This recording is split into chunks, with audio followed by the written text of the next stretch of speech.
அனைவருக்கும் வணக்கம். ஹாய், எல்லாரும் எப்படி இருக்கீங்க? இங்க பாத்தீங்கன்னா யுவராணி தங்கச்சி வந்து சேலை கொடுத்து விட்டுருக்காங்க. இங்க வந்து அவங்க நாத்தனார் வீடு இருக்கு, அவங்க வந்து கொடுத்து விட்டுருக்காங்க. ரொம்ப ரொம்ப அழகா இருக்கு. எல்லா சேலையிலயும் வந்து வளையல், குங்குமம் எல்லாமே கொடுத்து விட்டுருக்காங்க.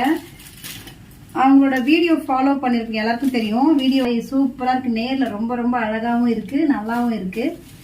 3 சேலை கொடுத்து விட்டுருக்காங்க. ரொம்ப சந்தோஷமா இருக்கு எனக்கு. ஏன்னா இந்த மாதிரி எல்லாம் யாரும் அனுப்பி விட்டது இல்லை எனக்கு. இங்க பாத்தீங்கன்னா இதை காட்டுங்க. பாத்தீங்கன்னா ரொம்ப அழகா இருக்கு, எனக்கு கொடுத்து விட்டுருக்காங்க. யுவராணி தங்கச்சிக்கு வந்து ரொம்ப ரொம்ப நன்றிகளும் வாழ்த்துக்களும் தெரிவிக்கிறோம் நம்ம சேனல் சார்பில். சந்தோஷமா இருக்கு எனக்கு. ஏன்னா இந்த மாதிரி எல்லாம் கிஃப்ட் எல்லாம் யாரும் இந்த மாதிரி யோசிச்சு எல்லாம் யாரும் கொடுத்ததில்லை. எல்லாருக்குமே போய் சேரணுன்ற உங்களோட ஐடியா ரொம்ப நல்லா இருக்கு. இன்னும் நீங்க மேன்மேலும் வளரணும் அப்படின்னு நம்ம சேனல் சார்பில் தெரிவிக்கிறேன். Thank you, bye by.